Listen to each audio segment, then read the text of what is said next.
Hi guys, welcome back to my channel, or welcome to it if you've never been here. But today's video is the tag video of 10 things I no longer buy. I first saw Allison Anderson do this video, or Amerique as she was known back in the day, and then I saw Carly Christman do it, and then I saw Jessica Braun do it, and I was like, you know what? Well, first off, I made a mental list in my head. I was like, is there even 10 things that I no longer buy? And there totally is. So I thought it would be fun to jump on the bandwagon and do it. So here we are. This is my second time filming this because the first time I wasn't in focus, so hopefully she's in focus today. If it's not, it's going up anyway. You'll deal. But yeah, I hope you guys enjoy this video. This will be especially fun for you if you've been around for a while, in which if you have, you could probably write this list yourself, but I have the list on my phone, so let's just get into it. So the first thing I no longer buy are candles, which I busted this out for a little tribute, but I mainly mean Bath & Body Works candles. This is the only one I had in my cabinet, and it's because it's a scent that I freaking love. The Raspberry Peach Macaroon scent, which if you've followed me for a while, you know that I was obsessed with that, and then it went away, and then it came back for a special spring event, and I bought 6 of them, and that's the last one I have, and I was kind of hoarding it because I really do like that scent. But that being said, it's so strong, and I have a headache from the scent of it. You guys know that I kind of have moved into more of a natural journey, so I diffuse oils now instead, just because candles have a lot of things in them that you're literally burning off and breathing in if you really think about it. And when I learned about all that kind of stuff, I was kind of like, oh.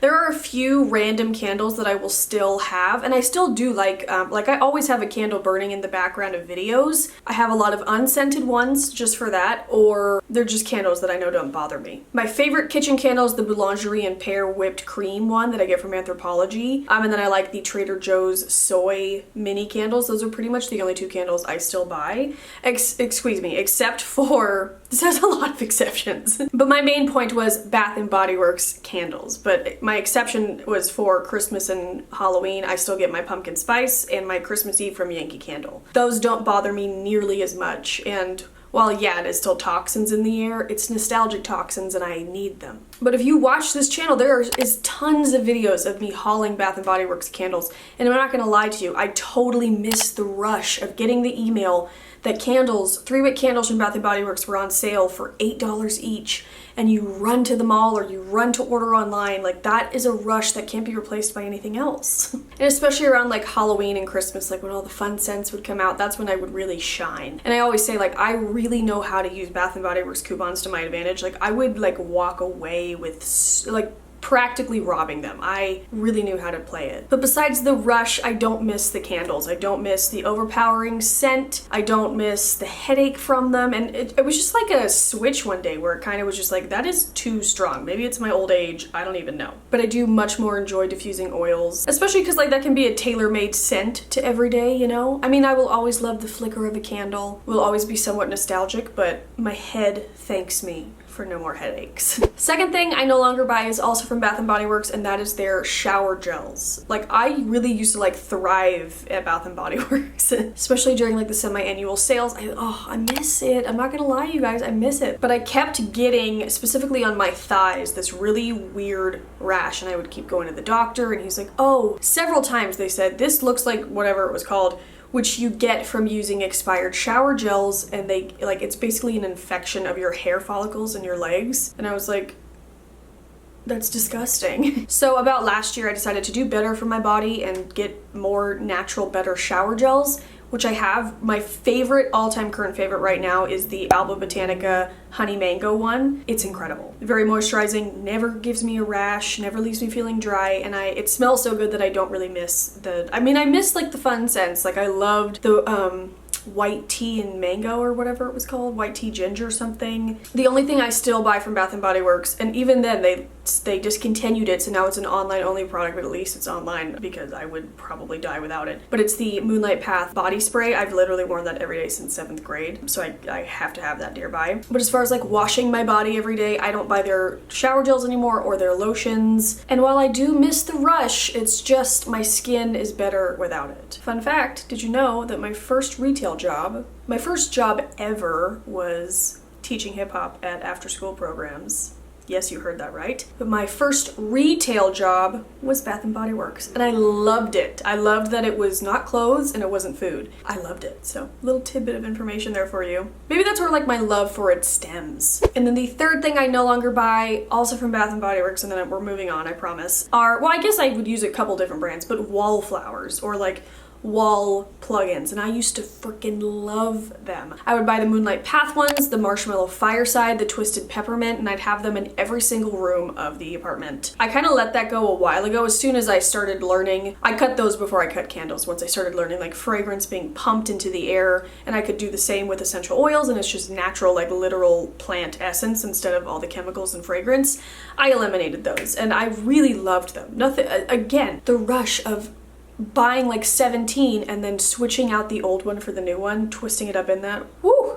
Chef's kiss, as my sister says. So yeah, those are 3 things from Bath & Body Works that I no longer buy. Number 4 are subscription boxes. I know a lot of you found me through my Birchbox versus Ipsy subscription box unboxings, and I truly used to love doing them. I did Birchbox, Ipsy, BoxyCharm, FabFitFun, some food boxes, I'm trying to think of whatever else. And I loved it, and it really helped grow my channel. But after a while, it just became too much stuff, and too much stuff that I wasn't interested in using. Like Ipsy every single month would send me an eyeliner, and I never wear eyeliner. So then as my channel grew, I was added to some PR lists and companies started sending me things. It was just overwhelming the amount of product I was bringing in, so I was like, you know what, I can eliminate those samples a month because it's usually things I don't want anyway, and I don't regret anything. It's amazing how much lighter I feel without having all that stuff coming in. I have thought about doing like a throwback old school Birchbox versus Ipsy, signing back up for 1 month to see how they are now. However, if you're into a subscription box, BoxyCharm is the way to go. I don't know if they've changed things, but it used to be $21 a month for 5 full-size products, then it was always well over $100. That one was really worth your money. And again, I do miss the like rush of, it's almost like Christmas, it's like a little present, but I don't miss the clutter and the crap that I just wasn't using. Number 5 is cleaning products, which I know that sounds really weird. I obviously still clean my apartment, but as you guys know, I am a Young Living user, member, distributor, all that. I started using their oils about 2 years ago, and then last year, I finally decided to try the Thieves Cleaner Concentrate sample, and I fell in love. And it is a complete non-toxic, all-natural cleaner. Like on the bottle it says if you ingest, just dilute with plenty of water, like no poison control, nothing like that. So I love that it's all natural, but secondly, it is the greatest cleaner I've ever tried. And there's all these different recipes you can use with just the base cleaner. So just to make like a normal multi-purpose cleaner, it's a capful of the Thieves Cleaner Concentrate, and then the rest is water, and then I add some essential oils. But there's also like tub cleaners. I made this amazing one that was the Thieves Cleaner, sea salt, no, maybe, wait, yes. Thieves Cleaner, sea salt, baking soda, and lemon essential oil.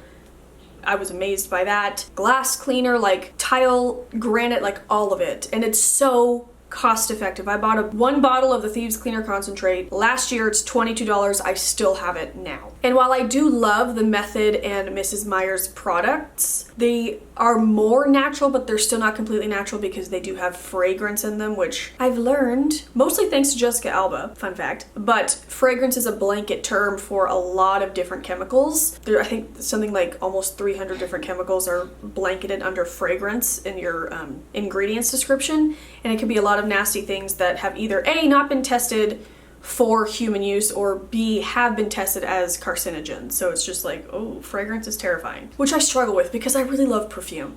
But where I can eliminate it, I have. And so Thieves Cleaner, all natural. The only exception I still buy is the Method Wood for Good cleaner. I really do like that stuff. To be honest, I've never tried Thieves on wood because I've been burned in the past with essential oils on wood, but they weren't all natural essential oils. They had stuff in them.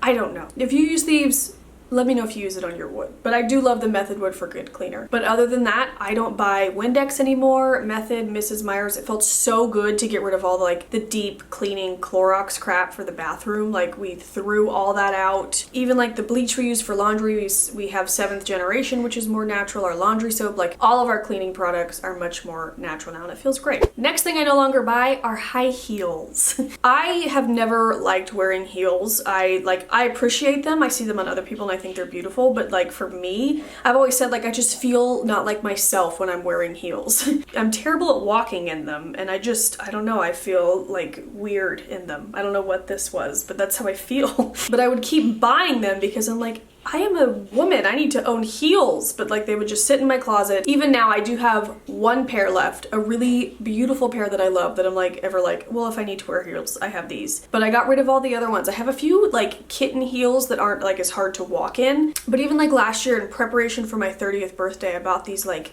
nude suede like smaller heels, but they're still heels. I was like, oh, I'm gonna be 30, I'm gonna start wearing heels. Like I'm almost 31 and I haven't touched them.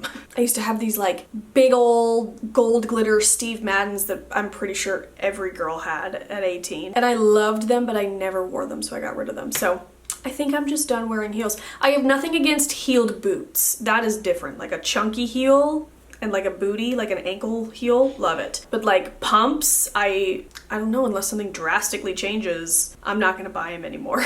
Next thing I no longer buy are liquid lipsticks. I don't know why I ever bought any of them, to be honest. And I was gonna make this like lip products in general, but that's not true, because if I see something that I think I'll like, I will buy it.